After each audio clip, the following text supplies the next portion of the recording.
आप सभी को प्रभु यीशु मसीह के मधुर और प्रेरणा में जय मसीह की। हम सब लोग अपनी अपनी बाइबल को खोल लेंगे।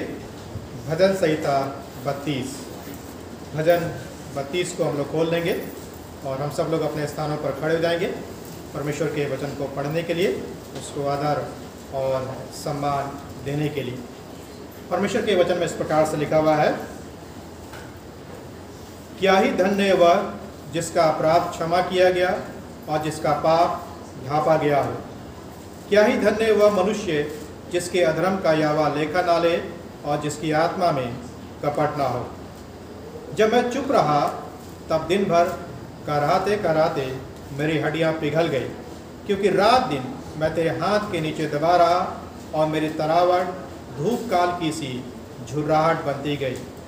जब मैंने अपना पाप तुझ पर प्रकट किया और अपना अधर्म ना छिपाया और कहा, मैं यहोवा के सामने अपने अपराधों को मान लूँगा, तब तूने मेरे अधर्म और पाप को क्षमा कर दिया।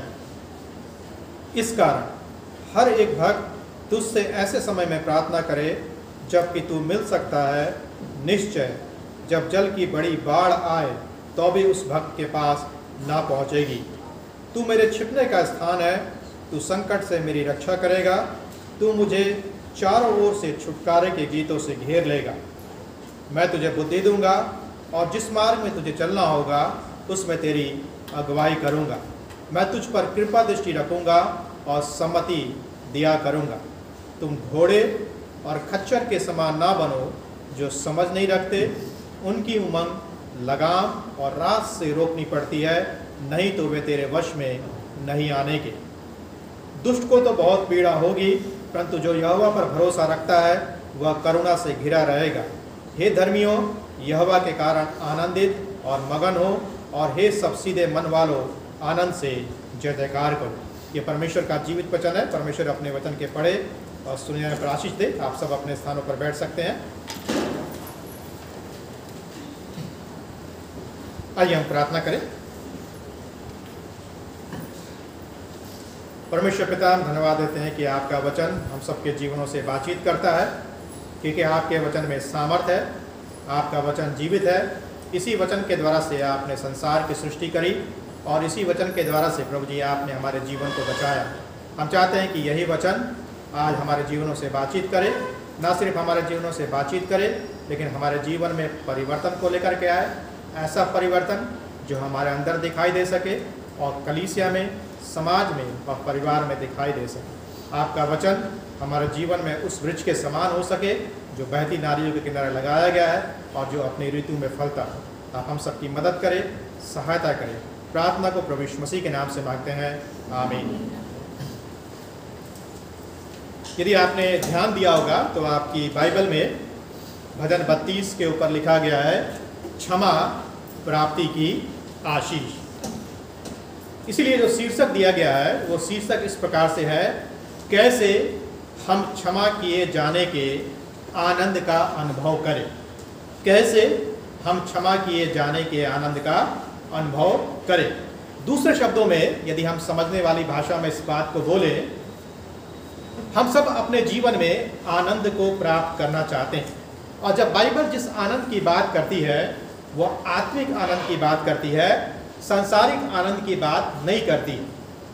सांसारिक आनंद से तात्पर्य ये नहीं है कि परमेश्वर हमको और आपको सांसारिक आनंद नहीं देता। परमेश्वर हमको और आपको सांसारिक आनंद देता है, लेकिन उससे बढ़कर परमेश्वर का वचन, प्रभु यीशु मसीह और परमेश्वर का आत्मा हमसे और आपसे आत्मिक आनंद की क्या करता है, बातचीत करता है। तो वह आत्मिक आनंद हम अपने जीवन में कैसे प्राप्त कर सकते हैं। आत्मिक आनंद को प्राप्त करने के लिए सबसे पहले आपको अपने जीवन में पापों की क्षमा को प्राप्त करना होगा। यदि आप अपने जीवन में पापों की क्षमा को प्राप्त करेंगे तभी आप आत्मिक रूप से परमेश्वर की आत्मिक आनंद का आनंद ले सकते हैं, नहीं तो आप आनंद को प्राप्त नहीं कर सकते। ऐसा नहीं हो सकता कि हमारे जीवन में पाप भी बना हुआ है और हम चाहते हैं कि परमेश्वर के हम आत्मिक आनंदों का भी आनंद लें। दो चीजें एक साथ नहीं रह सकती है, यानी कि अंधकार और ज्योति हमारे जीवन में एक साथ वास नहीं कर सकता। उसी प्रकार से पाप और परमेश्वर का आनंद एक साथ हम प्राप्त नहीं कर सकते हैं। यदि परमेश्वर के आनंद को हमें अपने जीवन में चाहिए तो हमको अपने जीवन से पापों को दूर करना होगा, हमें अपने जीवन में पापों की क्षमा को प्राप्त करना होगा। जॉन स्टॉट ने इंग्लैंड की एक महिला जो सांसारिक महिला थी और एक उपन्यासकार थी जिसका नाम लास्की था, उसके बारे में एक बार लिखा कि इस महिला ने 1988 में अपनी मृत्यु से पहले एक टेलीविज़न में एक इंटरव्यू को दिया और उस इंटरव्यू में उसने इस बात को बोला कि मैं मसीही लोगों से, परमेश्वर के लोगों से, बाइबल पर विश्वास करने वाले लोगों से मैं ईर्ष्या रखती हूँ, मैं जलन रखती हूँ, क्योंकि वे लोगों को क्षमा करते हैं।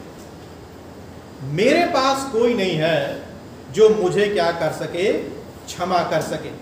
यदि हम बाइबल के देखें तो बाइबल परमेश्वर के क्षमा की बात करती है। अदन के बगीचे से लेकर के प्रकाशित वाक्य की पुस्तक तक और प्रभु यीशु मसीह के जीवन को देखें, क्रूस के ऊपर भी प्रभु यीशु मसीह ने जो काम किया वो क्षमा करने का क्या किया, प्रभु यीशु मसीह ने काम किया। भजन 32 परमेश्वर की आशीष को उनके जीवन में प्रकट करता है जिन्हें क्षमा किया गया है। एक बात अवश्य है, यदि आप परमेश्वर की आशीषों को प्राप्त करना चाहते हैं, सबसे पहले उसके लिए जो आपको काम करना होगा, क्षमा को प्राप्त करना होगा, परमेश्वर से क्षमा को प्राप्त करना होगा, तब आप परमेश्वर की आशीषों को प्राप्त कर सकते हैं। और जब परमेश्वर अपनी आशीषों को देता है तो उसमें आत्मिक आशीषें भी जुड़ी होती हैं और सांसारिक आशीषें भी जुड़ी होती हैं। कई दफ़ा हम परमेश्वर से शिकायत करते हैं कि परमेश्वर हमको कोई भी आत्मिक आशीष नहीं देता है, कोई भी सांसारिक आशीष नहीं देता है। उसका कारण एक यही है क्योंकि हमने अपने जीवन में पाप को स्थान दिया है, पाप को हमने अपने हृदय में रख छोड़ा है और हमने उन पापों से अपने जीवन में परमेश्वर की क्षमा को क्या किया है, मांगा नहीं है। ये जो भजन है, ना भूलने वाले खुशी के रहस्य को हमें प्रदान करता है। ना भूलने वाले खुशी के रहस्य को प्रदान करता है। ना भूलने वाले खुशी से क्या तात्पर्य? जैसे मान लीजिए आपको कोई गंभीर बीमारी हो गई, आप मरने पर है, अब जीवन की कोई आशा नहीं बची हुई, इतनी गंभीर बीमारी आपके जीवन में आ चुकी है कि अब आप उस बीमारी से बच नहीं सकते हैं।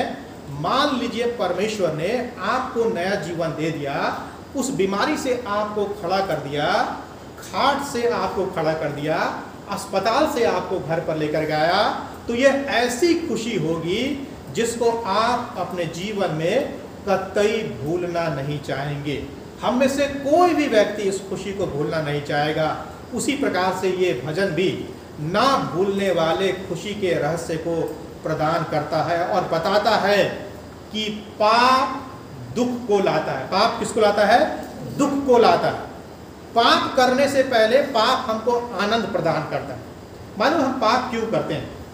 पाप हम इसलिए करते हैं क्योंकि पाप हमको आनंद प्रदान करता है, संतुष्टि प्रदान करता है। हमको लगता है कि जब हम पाप करेंगे, किसी भी प्रकार का पाप करेंगे, वो पाप हमको हमारे जीवन में आनंद प्रदान करेगा, हमारे जीवन में संतुष्टि प्रदान करेगा, हमारे जीवन में खुशी को लेकर के आएगा। लेकिन ऐसी बात नहीं है। पाप सिर्फ और सिर्फ दुख को लाता है, कष्ट को लाता है और मृत्यु को लेकर के आता है, और कुछ नहीं लेकर के आता। यदि आपने उत्पत्ति की पुस्तक को नहीं पढ़ा है तो आप उत्पत्ति की पुस्तक को पढ़िए। जब प्रथम मानव ने पाप किया तो पाप किसको लेकर के आया? पाप ने किसको लेकर के आया? पाप ने पतन को लाया, पाप ने दुख को लाया, पाप ने मृत्यु को लाया, पाप ने अलगाव को लेकर के आया। तो पाप हमेशा दुख को लाता है, लेकिन पापों का अंगीकार जीवन में क्षमा को लेकर के आता है और क्षमा परमेश्वर की आशीष और आनंद को लेकर के आता है। याद रखें, पाप दुख को, मृत्यु को, पतन को, अलगाव को लेकर के आता है। लेकिन जब हम पापों का अंगीकार करते हैं तो पापों का अंगीकार क्षमा को लाता है, और जब क्षमा जीवन में आ जाती है तो क्षमा परमेश्वर की आशीष को लाती है और परमेश्वर के आनंद को लेकर के आती है। दाऊद ने जब बत्शेबा के साथ पाप किया, व्यभिचार का पाप किया, जब उसके पति को मरवा दिया, तब 3 महीने तक दाऊद ने पश्चाताप नहीं किया था। 3 महीने उन पापों को अपने हृदय में रखा हुआ था, अपने मन में रखा हुआ था। लेकिन 3 महीने के बाद जब नातान नबी से उसकी मुलाकात होती है, नातान नबी उसके पापों के बारे में उसको बताता है, तब भजन 51 में वो इस बात को कहता है कि मैंने केवल तेरे ही विरुद्ध पाप किया है और जो तेरी दृष्टि में बुरा है वही किया है। वो बोलता है कि मेरे अंदर स्थिर आत्मा नए सिरे से उत्पन्न कर, मुझे अपने सामने से निकाल ना दे, अब उदार आत्मा देकर मुझे संभाल, मुझे हर्ष और आनंद की बात सुना, जिससे जो हड्डियां तूने तोड़ डाली हैं वो क्या हो जाए, मगन हो जाए। पहली बात जो हम इस भजन से सीखेंगे वो यह है, आप आनंद को अपने जीवन में पापों से क्षमा प्राप्त करने के द्वारा प्राप्त कर सकते हैं। आप आनंद को या आशीष को, जैसे भी आप बोलना चाहें, आप परमेश्वर के आनंद को या परमेश्वर की आशीषों को अपने जीवन में पापों से क्षमा प्राप्त करने के द्वारा प्राप्त कर सकते हैं। देखिए, बाइबल में कोई भी शॉर्टकट फॉर्मूला नहीं, आसान रास्ता कोई भी नहीं बताया गया बाइबल में। यदि आप चाहते हैं कि परमेश्वर की आनंद आपके जीवन में हो, यदि आप चाहते हैं कि परमेश्वर की आशीष आपके जीवन में हो, आपको सिर्फ और सिर्फ क्या करना है, पापों से क्षमा को प्राप्त करना है। उन पापों से क्षमा को प्राप्त करना है जो हमारे जीवन के गुप्त पाप हैं, ढिठाई के पाप हैं, वे पाप जिनको हमने अपने जीवन में एक प्रतिमा का स्थान दिया है, जिनको हम अपने जीवन में परमेश्वर से ज्यादा क्या करते हैं, महत्व देते हैं। पहले और दूसरे पद में यदि हम देखें तो भजनकार पाप के लिए 3 शब्दों का इस्तेमाल करता है। पाप के लिए 3 शब्दों का इस्तेमाल करता है। पहला शब्द इस्तेमाल करता है अपराध। अपराध का मतलब क्या है? क्या बोलता है, क्या ही धन्य है वह जिसका अपराध। अपराध का मतलब क्या है? दाऊद क्या बोलना चाह रहा है अपराध से? अपराध का मतलब है परमेश्वर से दूर हो जाना। जब आदम हवा ने पाप किया तो पहला काम क्या किया उन्होंने?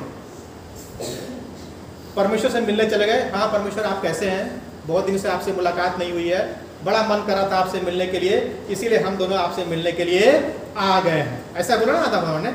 नहीं, क्या हुआ, जा करके झाड़ी में क्या हो गए, छिप गए। पहली बार था जब आदम हवा झाड़ी में जाकर क्या हो गए, छिप गए। तो अपराध परमेश्वर से दूर हो जाना है। पाप का मतलब क्या है? जो परमेश्वर को प्रसन्न ना हो या उसकी इच्छा को पूरी ना कर पाना, ये होता है पाप का मतलब। पाप का मतलब है वो काम करना जो परमेश्वर को प्रसन्न हो और परमेश्वर की इच्छा के विरुद्ध कार्य करना, ये बोलते हैं पाप। उसके बाद अधर्म। अधर्म का मतलब होता है दुष्ट कार्य करना। अधर्म का मतलब होता है दुष्ट कार्य करना।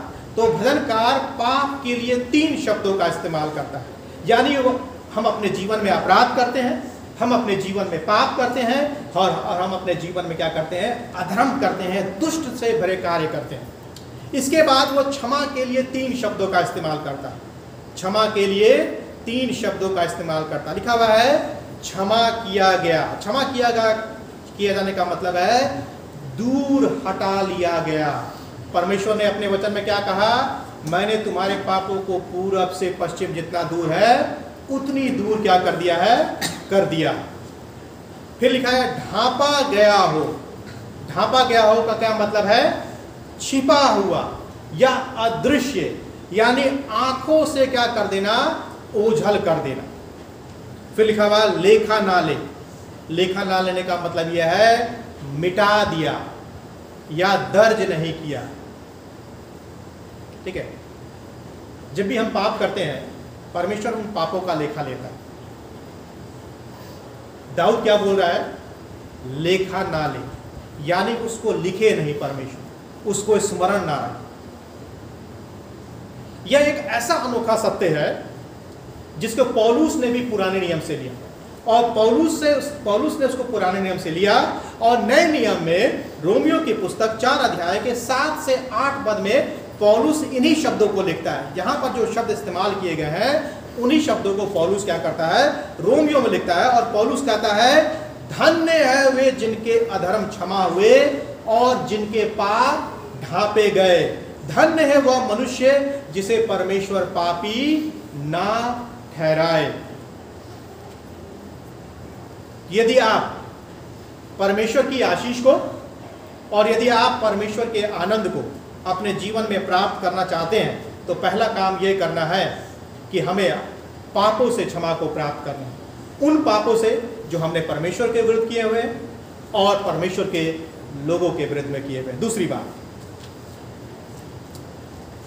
दोष या अपराध आपके पापों को छिपाता है और आपको क्षमा किए जाने का आनंद प्राप्त करने में रुकावट डालता है। कहने का यह मतलब है, सामान्य शब्दों में यदि हम बोले तीसरे और चौथे पद के अनुसार, जब हम अपने जीवन में कोई गलती करते हैं, जब हम अपने जीवन में कोई अपराध करते हैं,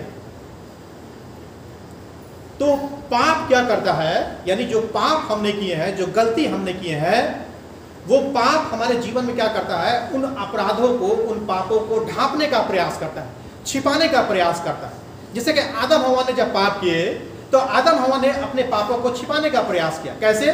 झाड़ियों में छिपने के द्वारा से अपने पापों को, अपराधों को छिपाने का क्या किया उन्होंने, प्रयास किया। कई दफा हम भी अपने जीवन में ऐसा ही करते हैं। जब हम अपने जीवन में परमेश्वर के विरुद्ध पाप करते हैं, परमेश्वर के लोगों के विरुद्ध पाप करते हैं, हम अपने पापों को छिपाने का प्रयास करते हैं। हम सोचते हैं कि हम अपने पापों को झूठ बोलने के द्वारा से छिपा दें, हम उसको किसी को उसको बताएंगे नहीं, हम अपने पापों को छिपा सकते हैं।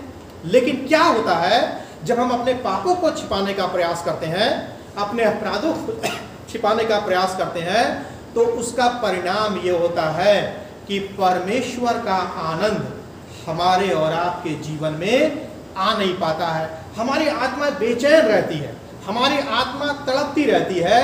एक अजीब सी बेचैनी हमारे और आपके जीवन में होती है। क्यों?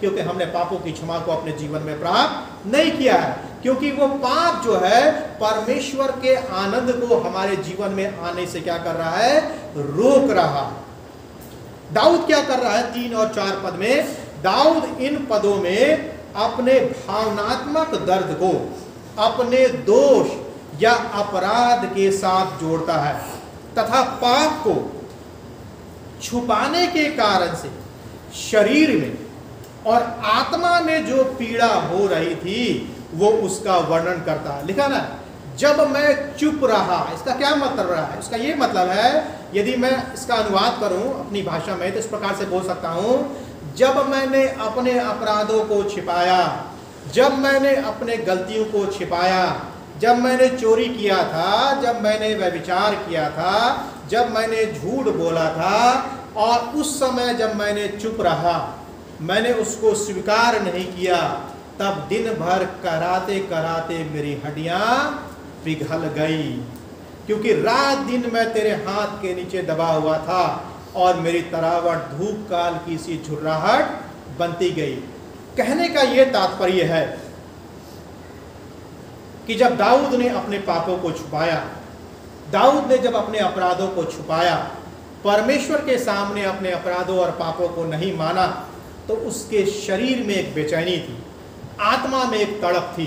दाऊद बेचैन था, शरीर में भी बेचैन था और आत्मा में भी क्या था, वो बेचैन था। कई दफा लोग इस संसार में, बहुत सारे लोग पाप करते हैं, मर्डर का पाप करते हैं। जो व्यक्ति मर्डर करता है, कई दफा ऐसा लगता है उसके अंदर से संवेदना क्या हो गई, मर गई, यानी उसके अंदर में कोई प्रेम नहीं है, कोई दूसरों के प्रति दया नहीं है। इसीलिए वो क्या कर देता है, आसानी से दूसरों का क्या कर देता है, मर्डर कर देता है, हत्या कर देता है। और ऐसे व्यक्ति को दुख नहीं होता है, पश्चाताप नहीं होता है, पछतावा नहीं होता। या वो व्यक्ति जो अपनी पत्नी को छोड़ करके दूसरी महिला के साथ संबंध बनाता है, वो तो अपने शरीर के विरुद्ध में भी व्यभिचार करता है, अपने पत्नी के विरुद्ध में व्यभिचार करता है और उस महिला के विरुद्ध में व्यभिचार करता है। ऐसा पुरुष जब अपने पापों की क्षमा को नहीं प्राप्त करता है, तो इसका यह मतलब है कि उसके जीवन में कोई संवेदना नहीं है, वो मतलब दुखी नहीं है। इसका मतलब है उसको पछतावा नहीं है, उसको लगता है कि उसने अपने जीवन में क्या किया है, सब कुछ सही किया है। लेकिन जो सच्चा व्यक्ति होता है, जो परमेश्वर का भय मानने वाला व्यक्ति होता है, यदि वो अपने जीवन में पाप करेगा तो अवश्य है कि परमेश्वर का आत्मा उसके शरीर में और उसकी आत्मा में तड़प को, बेचैनी को क्या करेगा, उत्पन्न करेगा।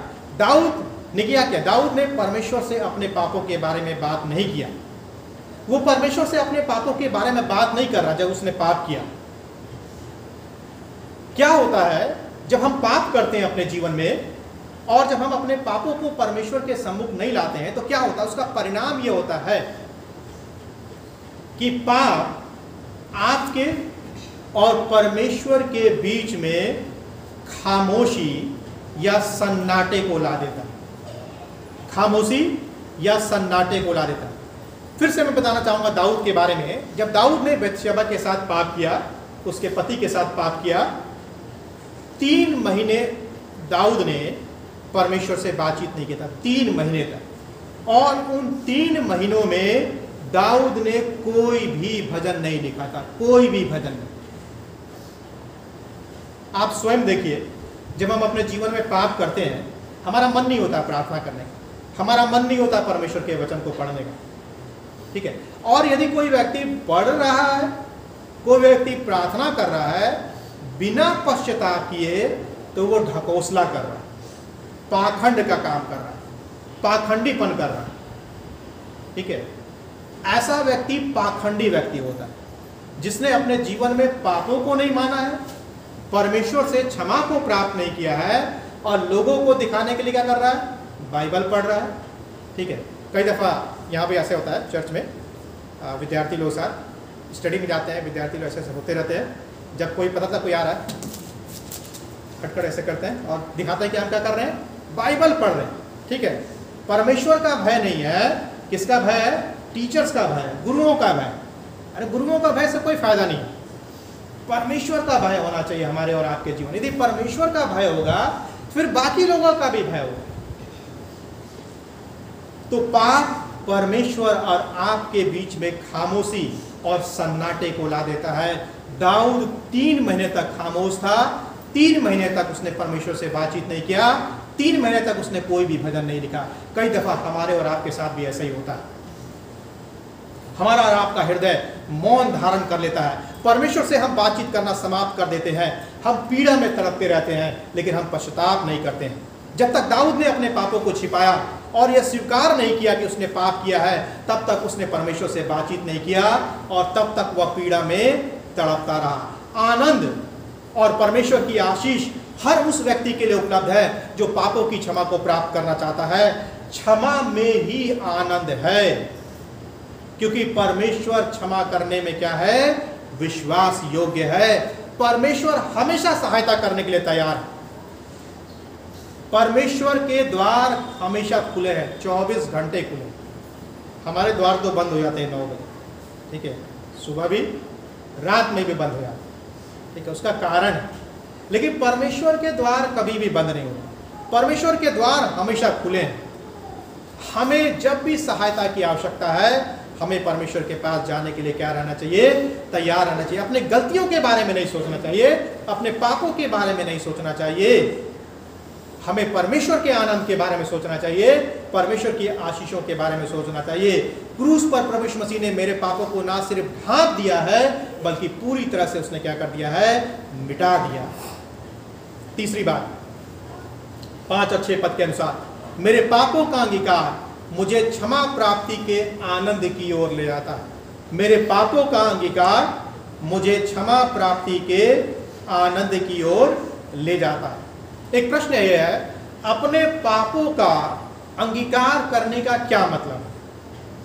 अपने पापों का अंगीकार करने का क्या मतलब? इसका यह मतलब है परमेश्वर के साथ उसकी इच्छा में सहमति प्रकट करना। यानी जो परमेश्वर बोल रहा है, वो क्या बोल रहा है, सत्य बोल रहा है, परमेश्वर सही बोल रहा है। अपने पापों का जब तक दाऊद ने अंगीकार नहीं किया, तब तक परमेश्वर और उसके बीच में एक दीवार थी। कब तक दीवार थी? जब तक दाऊद ने अपने पापों का क्या किया? अंगीकार नहीं किया, तब तक उसके और परमेश्वर के बीच में एक दीवार थी। हमारे और आपके बीच में भी एक दीवार, यानी परमेश्वर और हमारे बीच में। अगर जब तक ये दीवार नहीं ढहेगी, जब तक ये दीवार नहीं टूटेगी, हम परमेश्वर से मिल नहीं सकते। यरीहो की घटना आपको याद है। यरीहो के ऊपर विजय को प्राप्त करने के लिए यरीहो की सरपनाह का गिरना क्या था? बहुत जरूरी था। जब तक यरीहो की सरपनाह गिरी नहीं, परमेश्वर के लोगों ने विजय को प्राप्त नहीं किया। आज भी हमारे जीवन में ऐसी बहुत सारे दीवारें हमने खड़ी कर ली हैं जिनको ढहा देने की आवश्यकता है। वो कौन कौन सी दीवारें हैं? हो सकता है कि वो झूठ की दीवार हो सकता है कि वो लालच की दीवार हो सकता है कि वो व्यभिचार की दीवार हो सकता है कि वो आत्मिक पाखंड की दीवार हो सकता है कि वो किसी और प्रकार की दीवार हो। उन सारी दीवारों को जो हमने अपने जीवन में खड़ी की है, जो पाप की दीवार है, जो पाप रूपी मिट्टी से, पाप रूपी सीमेंट से जो हमने अपने जीवन में दीवार खड़ी की है ना, उन दीवारों को गिराने की आवश्यकता है, उन दीवारों को ढाने की आवश्यकता है। यदि हमने अपने जीवन में उन दीवारों को नहीं ढाया है जो पाप से हमने खड़ा किए हैं, जो गलत कामों से हमने खड़े किए हैं, तो उन दीवारों को परमेश्वर से क्षमा मांगने के द्वारा से हम हटा सकते हैं, गिरा सकते हैं। और ये काम परमेश्वर ने कलवरी के क्रूस पर पहले ही कर दिया। हमें सिर्फ उस पर विश्वास करने की आवश्यकता है, पापों की क्षमा को प्राप्त करने की आवश्यकता है। क्षमा का आनंद पाने के लिए उसे परमेश्वर से आपको मांगना होगा, आपको प्रार्थना करना होगा, पापों का अंगीकार करना होगा। परमेश्वर चाहता है कि हम परमेश्वर की शरण लें, उसके आत्मा की शरण लें। जब तक दाऊद अपने पापों के दोष या अपराध के साथ संघर्ष कर रहा था, तब तक उसने परमेश्वर की क्षमा को क्या किया? प्राप्त नहीं किया। उसने कैसे क्षमा को प्राप्त किया? उसने कैसे अपने पापों के ऊपर काबू को प्राप्त किया? उसका वर्णन हमें भजन 51 में मिलता है, जब उसने अपने पापों का क्या किया? अंगीकार किया। आप देखें, यदि आपने ध्यान से इस भजन को पढ़ा होगा, आप देख सकते हैं कि कैसे इस भजन में बदलाव आता है। दाऊद दोष से महिमा की ओर, निराशा से क्षमा प्राप्ति की ओर और खामोशी से आनंद की ओर आगे बढ़ता है। यदि आप 7 से 11 पद को देखेंगे, 7 से 11 पद में जो तस्वीर है वो बदल जाती है, जो लिखने की शैली है वो बदल जाती है। यहां पर हम इस बात को देखेंगे, चौथी बात को देखेंगे कि क्षमा प्राप्ति के आनंद के साथ परमेश्वर हमें नया अनुभव भी देता है। यानी जब हम क्षमा को प्राप्त कर लेते हैं, उसके आनंद को प्राप्त कर लेते हैं, तो परमेश्वर हमें अपने जीवन में नया अनुभव भी क्या करता है? प्रदान करता। कई दफा हमारे और आपके साथ जो समस्या है वो ये है, हम चाहते हैं कि परमेश्वर बदले, हम चाहते हैं कि परमेश्वर बदले। परमेश्वर कभी नहीं बदलेगा।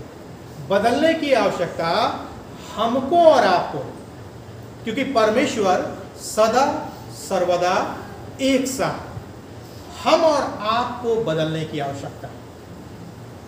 माफ कीजिएगा, कभी कभी कड़वे शब्दों का प्रयोग करना पड़ता है, ठीक है। जैसे कि हमारे देश के अगुवे भी बोलते हैं, जब कोई गंभीर बीमारी हो जाती है तो कड़वी दवाई पिलानी पड़ती है, ठीक है। यदि बीमारी ठीक नहीं हो रही है तो एंटीबायोटिक देना पड़ेगा। जब एंटीबायोटिक दिया जाता है तब मुंह का टेस्ट क्या होता है? गड़बड़ हो जाता है। ठीक उसी प्रकार से हमारे जीवन में भी बदलाव की आवश्यकता है। हम सोचते हैं कि परमेश्वर बदले, नहीं, परमेश्वर को बदलने की आवश्यकता नहीं है, हमको और आपको बदलने की आवश्यकता है। परमेश्वर के स्वरूप और समानता में हमको और आपको बदलने की आवश्यकता है। जब परमेश्वर ने आदम और हवा को बनाया था, अपने स्वरूप और अपनी समानता बनाया था, लेकिन पाप ने उस स्वरूप और उस समानता को क्या कर दिया? बिगाड़ दिया। लेकिन कलवरी के क्रूस के ऊपर प्रभु यीशु मसीह ने उस स्वरूप और समानता को फिर से सही कर दिया। सिर्फ हमको और आपको उस पर विश्वास करने की आवश्यकता है। प्रश्न ये उठता है, क्या अनुभव देता जब हम क्षमा को प्राप्त कर लेते हैं, परमेश्वर के आनंद को प्राप्त कर लेते हैं, तो वो कौन कौन सा अनुभव परमेश्वर हमें और आपको अपने जीवन में देता है। तो 7 से 11 पद में 5 प्रकार का अनुभव परमेश्वर हमको और आपको क्या करता है, देता है। पहला अनुभव, हम बेहतर तरीके से सुनना शुरू करते हैं। 8 पद में क्या लिखा हुआ है, मैं तुझे बुद्धि दूंगा और जिस मार्ग में तुझे चलना होगा उसमें तेरी अगुवाई करूंगा, मैं तुझ पर कृपा दृष्टि रखूंगा और सम्मति दिया करूंगा। इसका यह मतलब है हम बेहतर तरीके से सुनना शुरू करते हैं। हम इससे बहुत सारे लोगों को सुनने की आदत नहीं, सुनाने की आदत है। हम सोचते हैं कि हम सुनाएं और लोग सुनते रहे। क्यों? क्योंकि हम सोचते हैं कि सबसे ज़्यादा बुद्धिमान हम ही हैं, सबसे ज़्यादा ज्ञानवान हम ही हैं। हम सबके साथ समस्या, हम सुनना नहीं चाहते हैं, हम सिर्फ सुनाना चाहते हैं कि हम बोलते रहे, लोग सुनते रहे। हम सोचते हैं सबसे ज़्यादा ज्ञानवान तो हम ही हैं। और कई दफ़ा कई लोगों के साथ ये समस्या होती है। लेकिन परमेश्वर क्या चाहता है कि हम सुनना शुरू करें। और वचन में हम इस बात को देखते हैं कि जब लोगों ने सुना, सुनने की इच्छा को प्रकट किया, परमेश्वर ने ना सिर्फ उनको सुनाया, लेकिन परमेश्वर ने अपनी गूढ़ बातों को उनके जीवन में क्या किया, प्रकट किया। आदम हवा ने जब पाप किया ना, तो उनके साथ समस्या क्या थी, सुनना नहीं चाहते थे। परमेश्वर ने बोला, हे आदम, क्या तूने उस वाटिका के वृक्ष को खाया? आदम ने सुना नहीं, क्या बोल दिया, जिस स्त्री को तूने दिया था उसी ने मुझे क्या किया, खाने के लिए दिया। जब हवा को बोला, हवा ने क्या कर दिया, इस शैतान ने दिया, सर्प ने दिया। सर्प के पास तो कोई ऑप्शन था नहीं कि सर्प किसी का नाम ले, ठीक है। आदम के पास ऑप्शन था, इसीलिए आदम ने परमेश्वर को बोल दिया। हवा के पास ऑप्शन था, इसलिए हवा ने सर्प का नाम ले लिया। सुनना नहीं चाहा। शाऊल के साथ भी यही समस्या। जब शाऊल ने पाप किया, जब शमूएल को भेजा गया उसके पास, शमूएल बोल रहा है कि तूने पाप किया, परमेश्वर की आज्ञा का उल्लंघन किया। शाऊल मानने को तैयार नहीं। दाऊद के साथ भी ऐसा था। 3 महीने तक दाऊद ने मानने का प्रयास नहीं किया। हमारे और आपके साथ भी ऐसा ही। हम सुनना नहीं चाहते, सुनाना चाहते। हम गीत तो गाते हैं ना, तू सुनता रहे तू सुनाता रहे, ऐसे कुछ है ना, हाँ। तो उसका उल्टा कभी कभी हो जाता है। यदि हम परमेश्वर को अनदेखा करेंगे और अपने पापों का अंगीकार नहीं करेंगे, तो हम कभी भी परमेश्वर की आवाज को नहीं सुनेंगे। शमूएल ने जब परमेश्वर की आवाज को सुना, तब परमेश्वर ने उसे इजराइल का भविष्यवक्ता बनाया और इजराइल का न्याय भी नियुक्त किया। क्योंकि एली ने सुनना क्या कर दिया था, बंद कर दिया। एली के पुत्रों ने भी सुनना क्या कर दिया था, बंद कर दिया। हम सुनना कब बंद करते हैं मालूम? जब हम अपने जीवन में पाप करते हैं। यदि हम अपने जीवन में हम सुन नहीं रहे हैं, परमेश्वर के वचन को हम सुन नहीं रहे हैं, परमेश्वर के वचन को हम पढ़ नहीं रहे हैं, तो इसका यही मतलब है हमने सुनना बंद कर दिया है। परमेश्वर की आवाज को सुनना हमने क्या कर दिया है, बंद कर दिया। जब कभी कभी हम लोग को सोना होता है तो मोबाइल फ़ोन बहुत डिस्टर्ब करता है, तो हम क्या करते हैं, मोबाइल फ़ोन को साइलेंट कर देते हैं या स्विच ऑफ कर देते हैं, ताकि मोबाइल फ़ोन की घंटी हमको सुनाई न दे। मोबाइल फ़ोन की ना घंटी कान में सुनाई देगी, ना नींद में बाधा उत्पन्न। ठीक उसी प्रकार से आत्मिक रूप से भी हम सुनना तब बंद कर देते हैं जब हम अपने जीवन में पापों की क्षमा को क्या करते हैं, परमेश्वर से प्राप्त नहीं करते। हम बेहतर प्रतिक्रिया देते हैं 9 पर, यानी कि जब हम आनंद को प्राप्त कर लेते हैं, हम बेहतर प्रतिक्रिया देते हैं, यानी कि हम बेहतर प्रत्युत्तर देते हैं। किसी ने बोला है हमें परमेश्वर के प्रति जवाबदेह होना चाहिए, उसके वचन के प्रति आज्ञाकारी और उसके मार्गों में चलने के लिए उत्सुक होना चाहिए। तब हम उन जानवरों के समान विद्रोही नहीं होंगे जो बोल नहीं सकते हैं और जो समझ नहीं रखते हैं। तभी तो लिखा हुआ तुम घोड़े और खच्चर के समान ना बनो जो समझ नहीं रखते हैं। उनकी उमंग लगाम और रास से रोकनी पड़ती है, नहीं तो वो वश में नहीं आने के। यदि हम परमेश्वर के प्रति जवाबदेह नहीं है, उसके वचन के प्रति जवाबदेह नहीं है, कलीसिया के प्रति जवाबदेह नहीं है, तो इसका मतलब है कि हम विद्रोही हो गए हैं, जानवरों के समान हो गए। चार्ल्स स्पर्जन इस प्रकार से बोलते हैं, परमेश्वर नहीं चाहता है कि वह आपको लगाम और रास से मार्ग दिखा। जैसे घोड़े और खच्चर को लगाम और रास से मार्ग दिखाना पड़ता है, वैसे परमेश्वर हमसे नहीं चाहता। वो चाहता है कि वह अपनी आंखों से, अपने वचन से, अपने आत्मा के द्वारा से आपका मार्गदर्शन करे। और जब हम ऐसा नहीं करते तो कभी कभी परमेश्वर हमसे शक्ति से भी पेश आता है। इसीलिए ये उदाहरण यहाँ पर दिया गया है घोड़ों और खच्चर का। परमेश्वर कभी कभी हमारे साथ वैसा ही व्यवहार करता है जब हम अपने जीवन में बदलाव को नहीं चाहते हैं, परिवर्तन को नहीं चाहते हैं। 10 पद के अनुसार हम बेहतर तरीके से प्रेम का अनुभव करते हैं। कब? जब हम क्षमा को प्राप्त कर लेते हैं। जब हमें क्षमा किया जाता है तब हम स्वतंत्र हो जाते हैं, तब हम परमेश्वर को बेहतर तरीके से अनुभव करते हैं। 11 पद में लिखा हुआ हम बेहतर तरीके से प्रशंसा करते हैं। क्या जब आपको क्षमा किया जाता है तब क्या आपको परमेश्वर की आराधना और बेहतर तरीके से नहीं करना चाहिए? करना चाहिए। जब भी परमेश्वर हमको क्षमा करता है हमको बेहतर तरीके से परमेश्वर की आराधना करनी चाहिए। अंतिम बात 11 पद में लिखा हुआ हम बेहतर तरीके से प्रार्थना करते हैं। कब? जब हम पापों की क्षमा को क्या कर लेते हैं? प्राप्त कर लेते हैं। ये 5 बातें तभी जीवन में दिखाई देंगी जब हम परमेश्वर से क्षमा प्राप्ति की क्या करते हैं?